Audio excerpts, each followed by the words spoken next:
Historia de un alma. Autobiografía de Santa Teresita del Niño Jesús. Manuscrito A. Historia primaveral de una florecita blanca escrita por ella misma y dedicada a la Reverenda Madre Inés de Jesús. Alençon, 1873-1875. Enero de 1895. Capítulo 1. Punto 1. El cántico de las misericordias del Señor. A ti, Madre querida, a ti que eres doblemente mi madre, quiero confiar la historia de mi alma. El día que me pediste que lo hiciera, pensé que eso disiparía mi corazón al ocuparlo de sí mismo. Pero después Jesús me hizo comprender que, obedeciendo con total sencillez, le agradaría. Además, solo pretendo una cosa: comenzar a cantar lo que un día repetiré por toda la eternidad, las misericordias del Señor. Antes de coger la pluma, me he arrodillado ante la imagen de María, la que tantas pruebas nos ha dado de las predilecciones maternales de la Reina del Cielo por nuestra familia, y le he pedido que guíe ella mi mano para que no escriba ni una línea que no sea de su agrado. Luego, abriendo el Evangelio, mis ojos se encontraron con estas palabras. Subió Jesús a una montaña y fue llamando a los que él quiso, y se fueron con él. San Marcos, capítulo 2, versículo 13. He ahí el misterio de mi vocación, de mi vida entera, y sobre todo el misterio de los privilegios que Jesús ha querido dispensar a mi alma. Él no llama a los que son dignos, sino a los que él quiere, o como dice San Pablo: tendré misericordia de quien quiera y tendré piedad de quien me plazca. No es, pues, cosa del que quiere o del que se afana, sino de Dios, que es misericordioso. Carta a los Romanos, capítulo 9, versículo 15 y 16.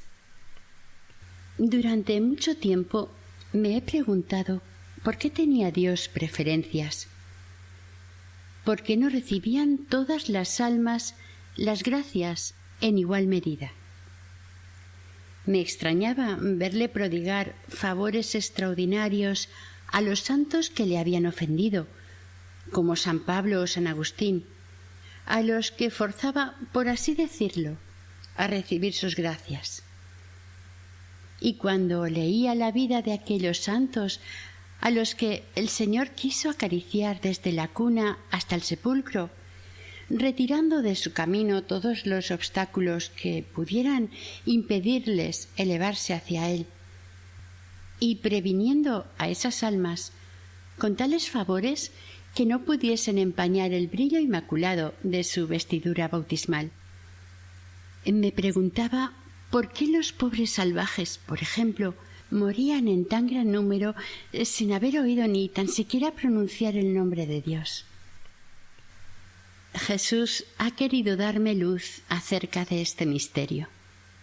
Puso ante mis ojos el libro de la naturaleza y comprendí que todas las flores que Él ha creado son hermosas, y que el esplendor de la rosa y la blancura del lirio no le quitan a la humilde violeta su perfume, ni a la margarita su encantadora sencillez.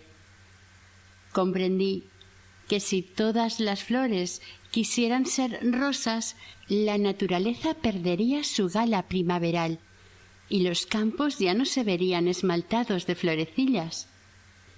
Eso mismo sucede en el mundo de las almas, que es el jardín de Jesús.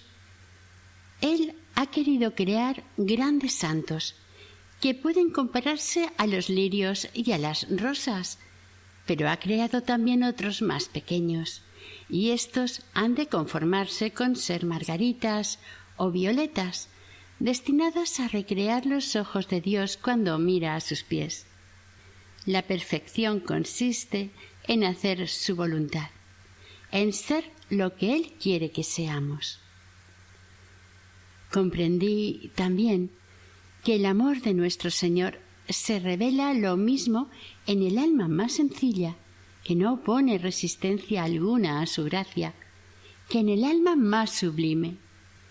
Y es que, siendo propio del amor el abajarse, si todas las almas se parecieran a las de los santos doctores que han iluminado a la Iglesia con la luz de su doctrina, parecería que Dios no tendría que abajarse demasiado al venir a sus corazones.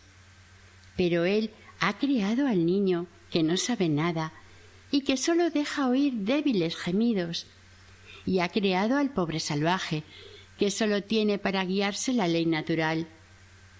Y también a sus corazones quiere Él descender. Estas son sus flores de los campos, cuya sencillez le fascina. Abajándose de tal modo, Dios muestra su infinita grandeza.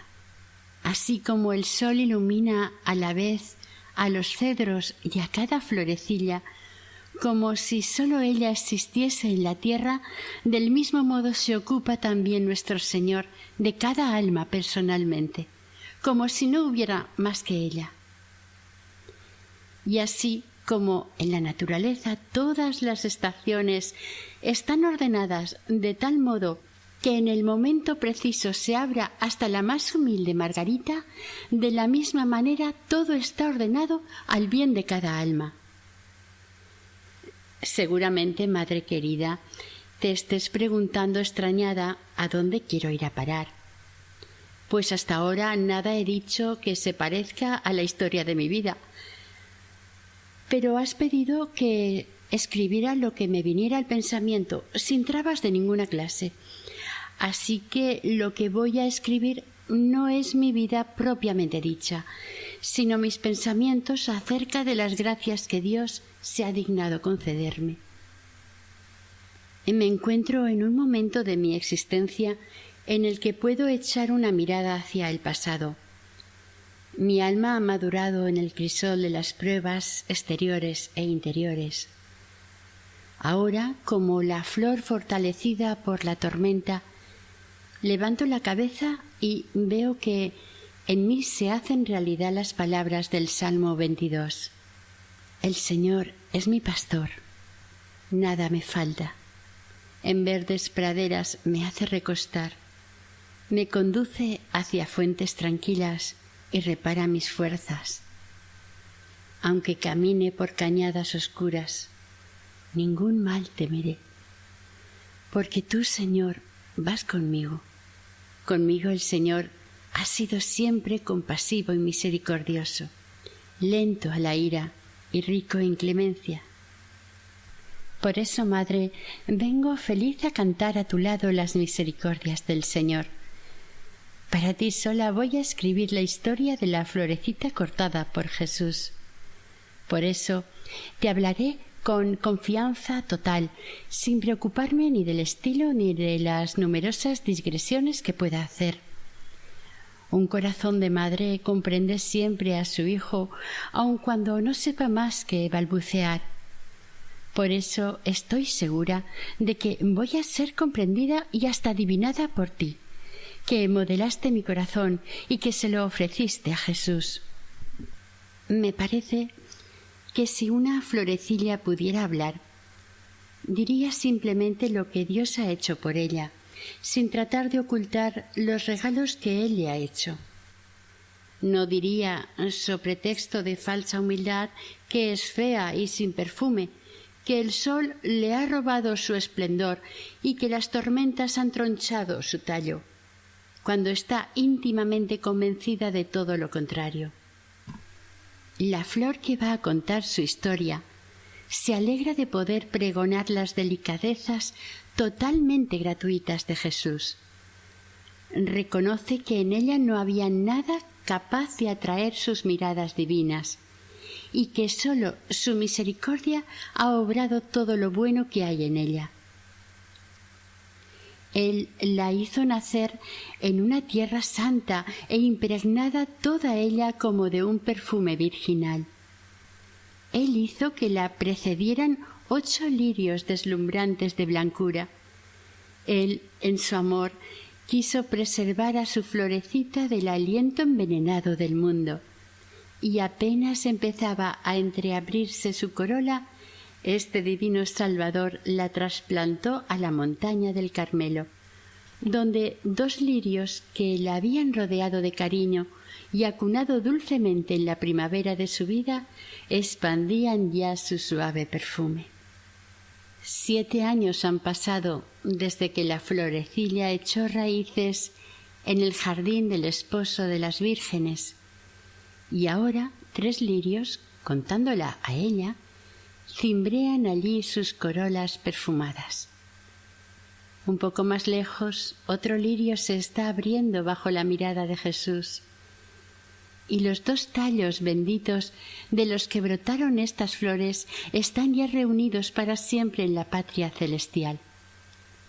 Allí se han encontrado con los otros 4 lirios que no llegaron a abrir sus corolas en la tierra. Ojalá Jesús tenga a bien no dejar por mucho tiempo en tierra extraña a las flores que aún quedan en el destierro. Ojalá que pronto el ramo de lirios se vea completo en el cielo. 2. Rodeada de amor. Acabo, madre, de resumir en pocas palabras lo que Dios ha hecho por mí. Ahora voy a entrar en los detalles de mi vida de niña. Sé muy bien que donde cualquier otro no vería más que un relato aburrido, tu corazón de madre encontrará verdaderas delicias. Además, los recuerdos que voy a evocar son también tuyos, pues a tu lado fue transcurriendo mi niñez y tengo la dicha de haber tenido unos padres incomparables que nos rodearon de los mismos cuidados y del mismo cariño. Que ellos bendigan a la más pequeña de sus hijas y le ayuden a cantar las misericordias del Señor. En la historia de mi alma, hasta mi entrada en el Carmelo, distingo 3 periodos bien definidos. El primero, a pesar de su corta duración, no es el menos fecundo en recuerdos. Se extiende desde el despertar de mi razón hasta la partida de nuestra Madre querida para la patria del cielo. Dios me concedió la gracia de despertar mi inteligencia en muy temprana edad y de que los recuerdos de mi infancia se grabasen tan profundamente en mi memoria que me parece que las cosas que voy a contar ocurrieran ayer. Seguramente que Jesús, en su amor, quería hacerme conocer a la Madre incomparable que me había dado y que su mano divina tenía prisa por coronar en el cielo. Durante toda mi vida, Dios ha querido rodearme de amor. Mis primeros recuerdos están impregnados de las más tiernas sonrisas y caricias. Pero si Él puso mucho amor a mi lado, también lo puso en mi corazón, creándolo cariñoso y sensible. Y así quería mucho a papá y a mamá, y les demostraba de 1000 maneras mi cariño, pues era muy efusiva, solo que los medios que empleaba a veces eran raros, como lo demuestra este pasaje de una carta de mamá. La niña es un verdadero diablillo que viene a acariciarme deseándome la muerte. ¿Cómo me gustaría que te murieras, mamaíta? La riñen y me dice: pero si es para que vayas al cielo, ¿no dices que tenemos que morirnos para ir allá? Y cuando está con estos arrebatos de amor, desea también la muerte a su padre. Y mira lo que el 25 de junio de 1874, cuando yo apenas tenía 18 meses, decía mamá de mí: tu padre acaba de instalar un columpio. Celina está loca de contenta, pero hay que ver columpiarse a la pequeña. Es de risa. Se sostiene como una jovencita. No hay peligro de que suelte la cuerda. Y cuando va demasiado despacio se pone a gritar. La sujetamos por delante con otra cuerda, pero a pesar de todo yo no me siento tranquila cuando la veo colgada allá arriba. Últimamente me ocurrió una curiosa aventura con la pequeña. Tengo costumbre de ir a la misa de 5:30. Los primeros días no me atrevía a dejarla sola, pero al ver que nunca se despertaba, me decidí a hacerlo. La acuesto en mi cama y arrimo la cuna de manera que sea imposible que se caiga. Pero un día me olvidé de acercar la cuna. Llego y la pequeña ya no estaba en la cama. En el mismo momento escuché un grito. Miró y la veo sentada en una silla que había frente a la cabecera de mi cama, con la cabecita apoyada en el respaldo y durmiendo un mal sueño, pues estaba enfadada. No puedo explicarme cómo pudo caer sentada en aquella silla, pues estaba acostada. Di gracias a Dios de que no le hubiera pasado nada. Fue realmente providencial, pues debería de haber caído rodando al suelo. El ángel de la guarda ha velado por ella, y las almas del purgatorio, a las que todos los días rezo una oración por la pequeña, la protegieron. Así me explico yo lo sucedido, tú explícatelo como quieras. Al final de la carta, mamá añadía: ahora la niña ha venido a pasarme la manita por la cara y a darme un beso. Esta criatura no quiere dejarme ni un instante y no se aparta de mi lado. Le gusta mucho salir al jardín, pero si yo no estoy allí no quiere quedarse y se echa a llorar y no para de hacerlo hasta que me la traen. Y este es el pasaje de otra carta. Teresita me preguntaba el otro día si iría al cielo. Yo le dije que sí, si se portaba bien, y me contestó: ya, y si no soy buena iré al infierno, pero sé muy bien lo que haré en este caso. Me echaré a volar contigo, que estarás en el cielo. ¿Y cómo se las arreglará Dios para cogerme? Tú me apretarás muy fuerte entre tus brazos. Y leí en sus ojos que estaba firmemente convencida de que Dios no podría hacerle nada mientras estuviese en brazos de su madre. María quiere mucho a su hermanita y dice que es muy buena. No es extraño, pues esta criatura tiene miedo a darle el menor disgusto. Ayer quise darle una rosa, pues sé que le gustan mucho, pero se puso a suplicarme que no la cortase, porque María se lo había prohibido. Estaba excitadísima. No obstante, le di 2 y no se atrevía a aparecer por casa. En vano le decía que las rosas eran mías, que no, decía ella, que son de María. Es una niña que se emociona con gran facilidad. Cuando hace algún pequeño desaguisado, todo el mundo tiene que saberlo. Ayer rasgó sin querer una esquinita del empapelado y se puso que daba lástima. Había que decírselo enseguida a su padre. Cuando éste llegó 4 horas más tarde, ya nadie pensaba en lo sucedido. Pero ella fue corriendo a decirle a María: dile enseguida a papá que he rasgado el papel. Y estaba allí como un criminal que espera su condena, pero tiene su teoría de que si se acusa, la perdonarán más fácilmente. Quería mucho a mi madrina. Parecía que no, pero me fijaba mucho en todo lo que se hacía y se decía a mi alrededor. Y me parece que juzgaba ya las cosas como ahora. Escuchaba muy atenta a lo que María señalaba a Celina para actuar como ella. después que salió de la visitación para obtener el favor de ser admitida en su cuarto durante las clases que le daba a Celina, me portaba muy bien y hacía todo lo que me mandaba.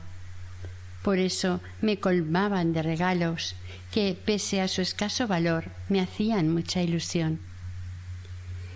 Estaba muy orgullosa de mis 2 hermanas mayores, pero mi ideal de niña era Paulina. Cuando estaba empezando a hablar y mamá me preguntaba «¿En qué piensas?», la respuesta era invariable: «En Paulina». Otras veces pasaba mi dedito por el cristal de la ventana y decía «Estoy escribiendo Paulina». Oía decir con frecuencia que seguramente Paulina sería religiosa, y yo entonces, sin saber lo que era eso, pensaba «yo también seré religiosa». Es este uno de mis primeros recuerdos, y desde entonces ya nunca cambié de intención. Fuiste tú, madre querida, la persona que Jesús escogió para desposarme con él. Tú no estabas entonces a mi lado, pero ya se había creado un lazo entre nuestras almas. Tú eras mi ideal. Yo quería parecerme a ti, y tu ejemplo fue lo que me arrastró desde los 2 años de edad hacia el esposo de las vírgenes. Cuántos hermosos pensamientos quisiera confiarte. Pero tengo que continuar con la historia de la florecilla, con su historia completa y general, pues si quisiera hablar detalladamente de sus relaciones con Paulina, tendría que dejar de lado todo lo demás. Mi querida Leonia ocupaba también un lugar importante en mi corazón. Me quería mucho.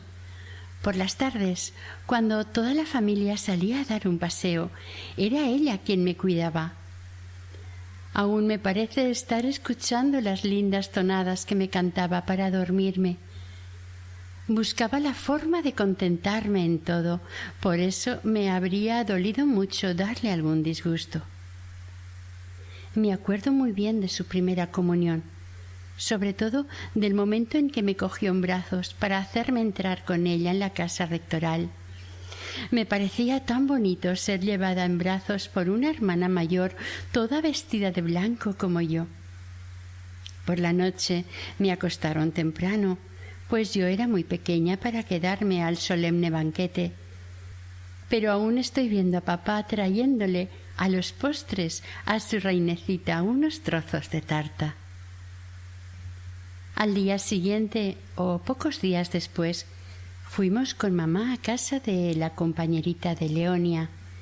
Creo que fue ese día cuando nuestra mamaíta nos llevó detrás de una pared para hacernos beber un poco de vino después de la comida que nos había servido la pobre señora de Dagoró, pues no quería dejar en mal lugar a la buena mujer, pero tampoco quería que nos faltase nada. Qué tierno es el corazón de una madre, y cómo expresa su ternura en 1000 detalles previsores en los que nadie pensaría. Ahora me falta hablar de mi querida Celina, mi compañerita de mi infancia, pero son tantos los recuerdos que no sé cuáles elegir. Voy a extraer algunos pasajes de las cartas que mamá te escribía en la visitación, pero no voy a copiarlo todo, pues sería demasiado largo. El 10 de julio de 1873, año de mi nacimiento, te decía: la nodriza trajo el jueves a Teresita. Se pasó todo el tiempo riendo. La que más le gustó fue la pequeña Celina. Se reía con ellas a carcajadas. Se diría que ya tiene ganas de jugar, no tardará en hacerlo. Se sostiene sobre las piernecitas, más tiesa que una estaca. Creo que pronto empezará a andar y que tendrá muy buen carácter. Parece muy inteligente y tiene pinta de predestinada.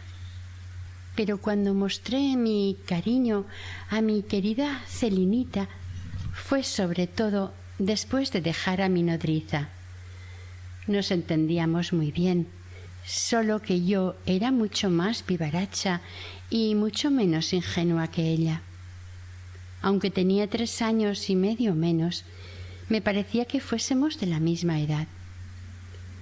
Este pasaje de una carta de mamá te hará ver lo buena que era Celina y lo mala que era yo. Mi Celinita está decididamente inclinada a la virtud. Es esta una inclinación profunda de su ser. Tiene un alma candorosa y siente horror al pecado. En cuanto al huroncillo, no sabemos lo que saldrá de él. Es tan pequeño y atolondrado. Tiene una inteligencia superior a la de Celina, pero es mucho menos dulce y, sobre todo, de una terquedad casi indomable. Cuando dice no, no hay nada que la haga ceder. Aunque la metiésemos un día entero en el cuarto de los trastos, dormiría allí antes que decir sí. Sin embargo, tiene un corazón de oro, es muy cariñosa y sincera. Es curioso verla correr tras de mí para acusarse. «Mamá, he empujado a Celina, pero solo una vez, la he pegado una vez, pero no lo volveré a hacer». Y así, en todo lo que hace. El jueves por la tarde fuimos a dar un paseo hacia la estación y se empeñó en entrar en la sala de espera para ir a buscar a Paulina. Corría delante con una alegría que daba gloria verla, pero cuando vio que teníamos que volvernos sin subir al tren para ir a buscar a Paulina, se pasó todo el camino llorando. Esta última parte de la carta me recuerda la dicha que sentí al verte volver de la visitación. Tú, madre querida, me cogías en brazos y María cogía en los suyos a Celina. Entonces yo te hacía 1000 caricias y me echaba hacia atrás para admirar tu larga trenza. Luego me dabas una tableta de chocolate que habías guardado durante 3 meses. Imagínate qué reliquia era eso para mí. 3. Viaje a Le Mans. Me acuerdo también del viaje que hice a Le Mans. Era la primera vez que iba en tren. Qué alegría verme viajar sola con mamá. Sin embargo, ya no recuerdo por qué me eché a llorar y nuestra pobre mamita solo pudo presentar a nuestra tía de Le Mans a un feo bichito todo enrojecido por las lágrimas que había derramado en el camino. No guardo ningún recuerdo de la visita al locutorio, a no ser del momento en que mi tía me pasó un ratoncito blanco y una cestita de cartulina llena de bombones, sobre los que campeaban 2 preciosos anillos de azúcar, justamente del tamaño de mi dedo. Inmediatamente exclamé: «¡Qué bien! Ya tengo un anillo para Celina». Pero, ¡ay dolor! Cojo la cesta por el asa, doy la otra mano a mamá y nos vamos. A los pocos pasos miro la cesta y veo casi todos los bombones desparramados por la calle como si fueran los guijarros de Pulgarcito. Miro más atentamente y veo que uno de los preciosos anillos había corrido la suerte fatal de los bombones. Ya no tenía nada que llevar a Celina. Entonces estalla mi dolor. Pido volver sobre mis pasos. Pero mamá no parece hacerme caso. Aquello era demasiado. A mis lágrimas siguieron mis gritos. No podía comprender que mamá no compartiese mi dolor, y eso acrecentaba todavía más mi sufrimiento. 4. Mi carácter. Vuelvo ahora a las cartas en las que mamá te habla de Celina y de mí. Es el mejor medio que puedo emplear para darte a conocer mi carácter. He aquí un pasaje en el que mis defectos brillan en todo su esplendor.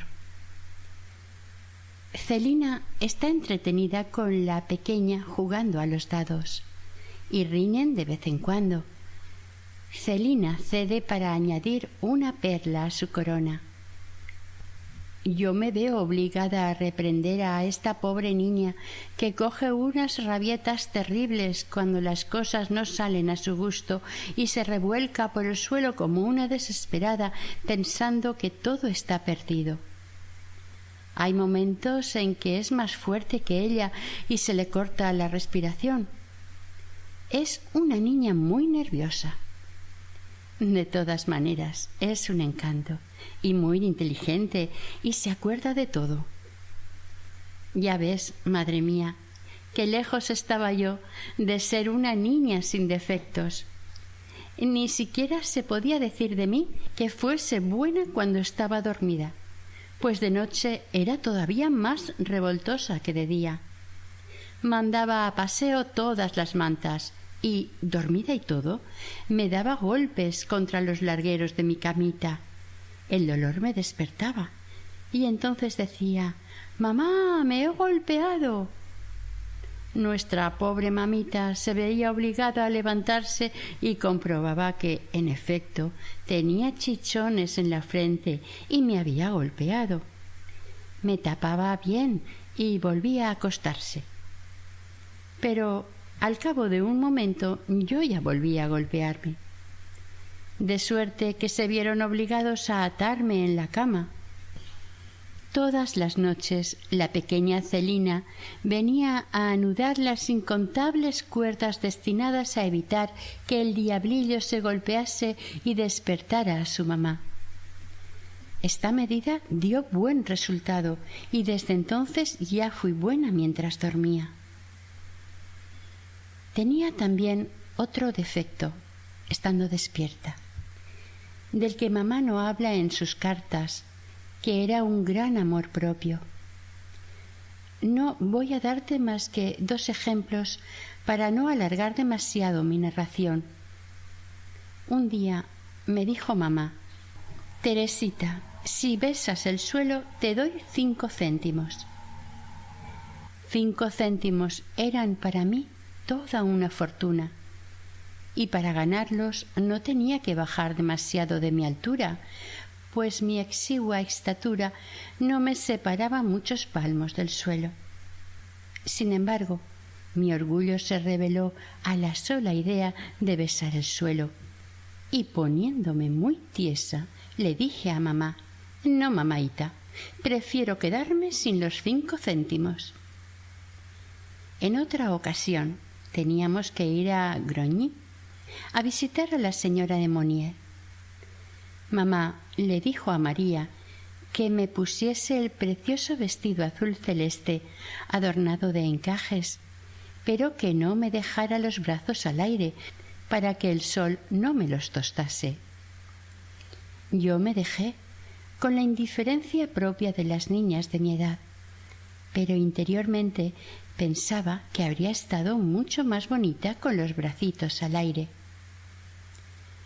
Con una forma de ser como la mía, si hubiera sido educada por unos padres sin virtud, e incluso si hubiese sido mimada por Luisa como Celina, habría salido muy mala y tal vez hasta me habría perdido. Pero Jesús velaba por su pequeña prometida y quiso que todo redundase en su bien, incluso sus defectos, que, corregidos a tiempo, les sirvieron para crecer en perfección. Como tenía amor propio y también amor al bien, en cuanto empecé a pensar seriamente, y lo hice desde muy pequeña, bastaba que me dijeran que algo no estaba bien para que se me quitasen las ganas de hacérmelo repetir 2 veces. Veo con agrado que en las cartas de mamá, a medida que iba creciendo, le daba mayores alegrías. Como no tenía más que buenos ejemplos a mi alrededor, quería seguirlos como la cosa más natural del mundo. Esto es lo que escribía en 1876. Hasta Teresa quiere ponerse a veces a hacer prácticas. Es una niña encantadora, más lista que el hambre, muy vivaracha, pero de corazón sensible. Celina y ella se quieren mucho.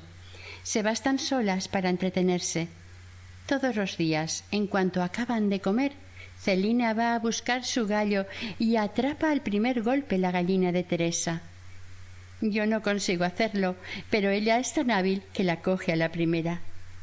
Después se van las dos con sus animalitos a sentarse al amor de la lumbre, y así se entretienen un buen rato.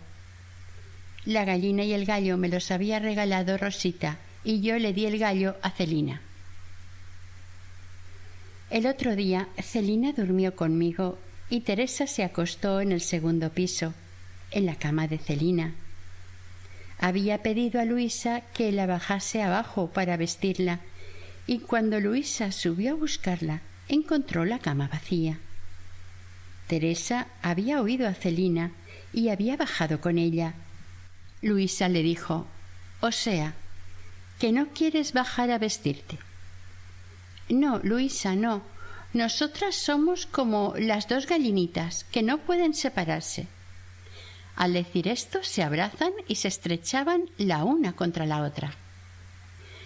Luego, por la tarde, Luisa, Celina y Leonia se fueron al círculo católico y dejaron en casa a la pobre Teresa, que entendía perfectamente que ella era demasiado pequeña para ir, y decía: «Si por lo menos quisieran acostarme en la cama de Celina».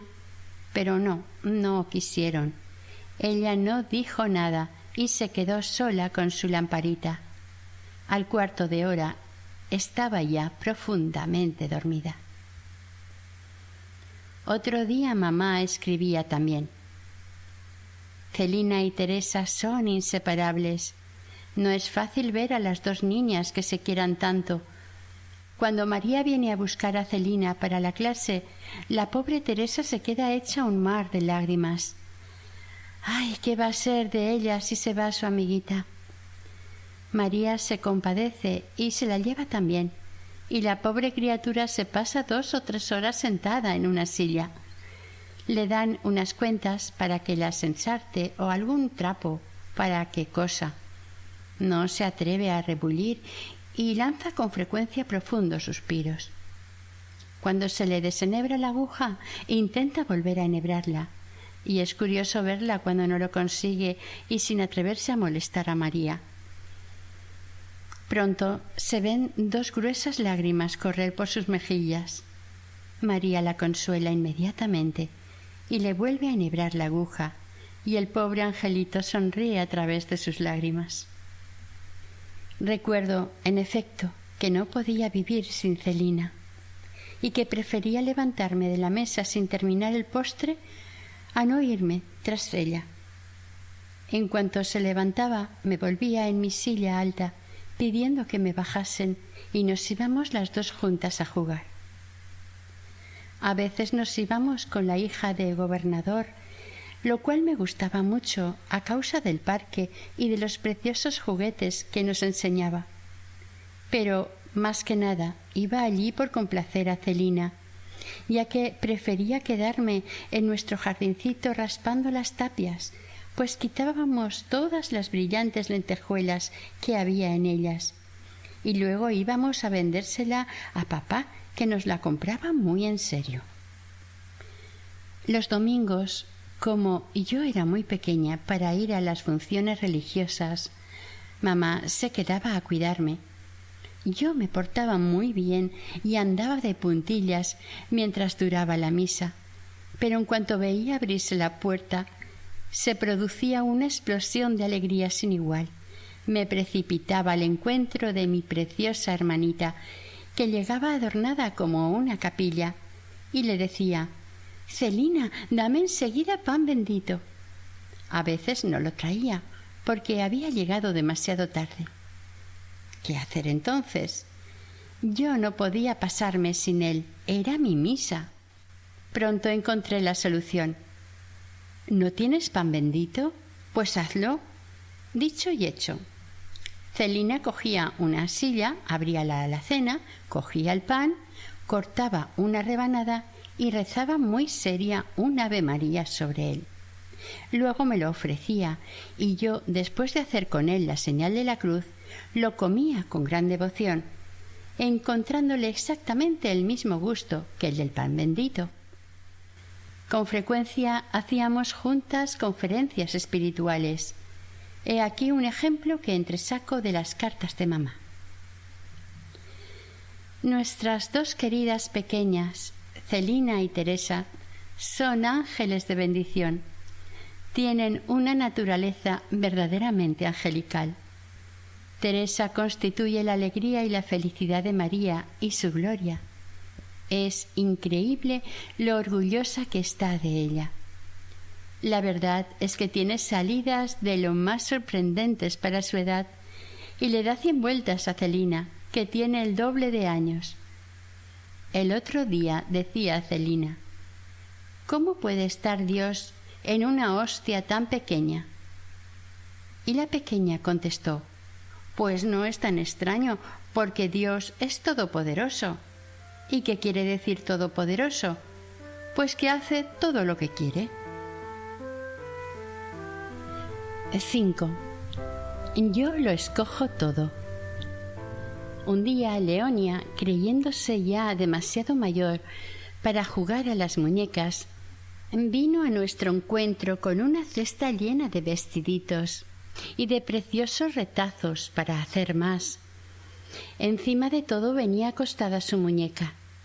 «Tomad, hermanitas», nos dijo, «escoged, os lo doy todo para vosotras». Celina alargó la mano y cogió un mazo de orlas de colores que le gustaba. Tras un momento de reflexión, yo alargué a mi vez la mano, diciendo: «yo lo escojo todo», y cogí la cesta sin más ceremonias. A los testigos de la escena la cosa les pareció muy justa y ni la misma Celina se le ocurrió quejarse. Aunque la verdad es que juguetes no le faltaban, pues su padrino la colmaba de regalos y Luisa encontraba la forma de agenciarle todo lo que deseaba. Este insignificante episodio de mi infancia es el resumen de toda mi vida. Más tarde, cuando se ofreció ante mis ojos el horizonte de la perfección, comprendí que para ser santa había que sufrir mucho, buscar siempre lo más perfecto y olvidarse de sí misma. Comprendí que en la perfección había muchos grados y que cada alma era libre de responder a las invitaciones del Señor y de hacer poco o mucho por Él. En una palabra, de escoger entre los sacrificios que Él nos pide. Entonces, como en los días de mi niñez, exclamé: «Dios mío, yo lo escojo todo. No quiero ser santa a medias. No me asusta sufrir por ti. Solo me asusta una cosa: conservar mi voluntad. Tómala, pues, yo lo escojo todo, lo que tú quieras». Pero tengo que cortar. No debo adelantarme todavía a hablarte de mi juventud, sino de aquel diablillo de 4 años. Recuerdo un sueño que debí tener por esa edad y que se me grabó profundamente en la imaginación. Una noche soñé que salía a dar un paseo yo sola por el jardín. Al llegar al pie de la escalera que tenía que subir para llegar a él, me paré sobrecogida de espanto. Delante de mí, cerca del emparrado, había un bidón de cal y sobre el bidón estaban bailando 2 horribles diablillos con una agilidad asombrosa, a pesar de las planchas que llevaban en los pies. De repente fijaron en mí sus ojos encendidos y luego, en ese momento, como si estuvieran todavía más asustados que yo, saltaron del bidón al suelo y fueron a esconderse en la ropería que estaba allí enfrente. Al ver que eran tan poco valientes, quise saber lo que iban a hacer y me acerqué a la ventana. Allí estaban los 2 pobres diablillos corriendo por encima de las mesas y sin saber qué hacer para huir de mi mirada. A veces se acercaban a la ventana mirando nerviosos si yo seguía allí y al verme volvían a echar a correr como desesperados. Seguramente este sueño no tiene nada de extraordinario. Sin embargo, creo que Dios ha querido que lo recuerde siempre para hacerme ver que un alma en estado de gracia no tiene nada que temer de los demonios, que son unos cobardes, capaces de huir ante la mirada de un niño. Voy a copiar aquí otro pasaje que encuentro en las cartas de mamá. Nuestra pobre mamaíta presentía ya el fin de su destierro. Las dos pequeñas no me preocupan. Están muy bien las dos. Son naturalezas privilegiadas. Sin duda alguna serán buenas. María y tú podéis educarlas perfectamente. Celina no comete nunca la menor falta voluntaria. También la pequeña será buena. No diría una mentira ni por todo el oro del mundo. Tiene una agudeza como no la he visto en ninguna de vosotras. El otro día estaba en la tienda con Celina y con Luisa. Hablaba de sus prácticas y discutía animadamente con Celina. La señora le preguntó a Luisa: ¿qué es lo que quiere decir? Cuando juega en el jardín no se oye hablar más que de prácticas. La señora Rocherin se asoma a la ventana para tratar de entender qué significa esa discusión sobre las prácticas. Esta criatura constituye nuestra felicidad. Será buena. Se le ve ya el germen. No sabe hablar más que de Dios y por nada del mundo dejaría de rezar sus oraciones. Me gustaría que la vieras contar cuentos. No he visto nunca cosa más graciosa. Encuentra ella solita la expresión y el tono apropiados, sobre todo cuando dice: «Niño de rubios cabellos, ¿dónde crees que está Dios?». Y cuando llega a aquello de allá arriba, en lo alto del cielo azul, dirige la mirada hacia lo alto con una expresión angelical. No nos cansamos de hacérselo repetir, resulta tan hermoso. Hay algo tan celestial en su mirada que uno se queda extasiado. Madre mía querida, qué feliz era yo a esa edad. Empezaba ya a gozar de la vida, se me hacía atractiva la virtud y creo que me hallaba en las mismas disposiciones que hoy, con un gran dominio ya sobre mis actos. ¡Ay, qué rápido pasaron los años soleados de mi niñez! Pero también qué huella tan dulce dejaron en mi alma.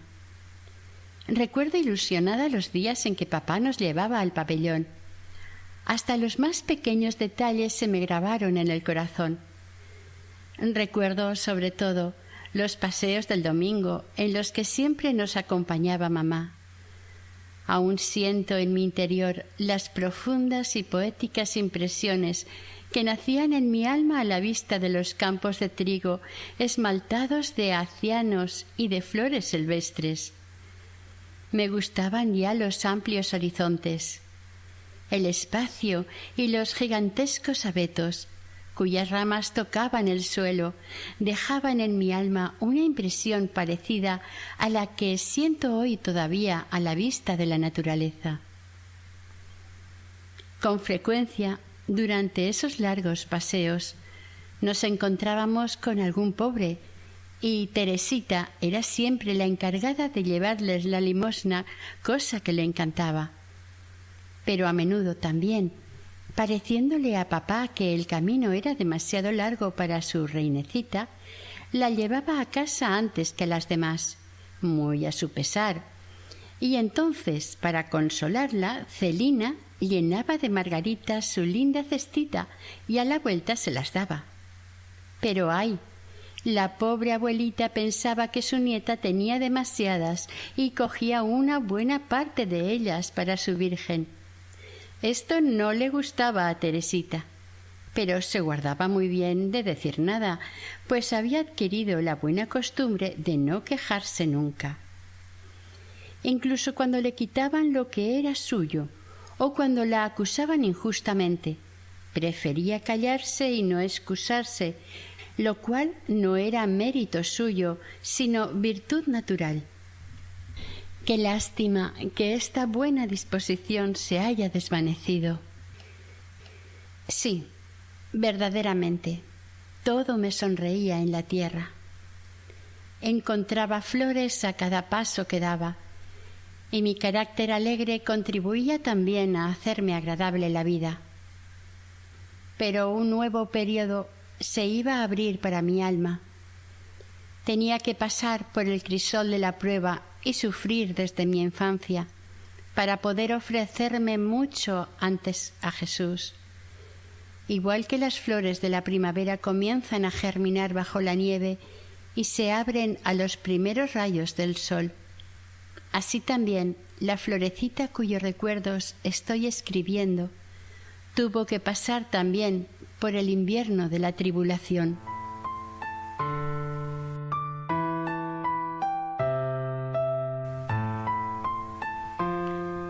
Fin del primer capítulo de Historia de un alma. Manuscrito A.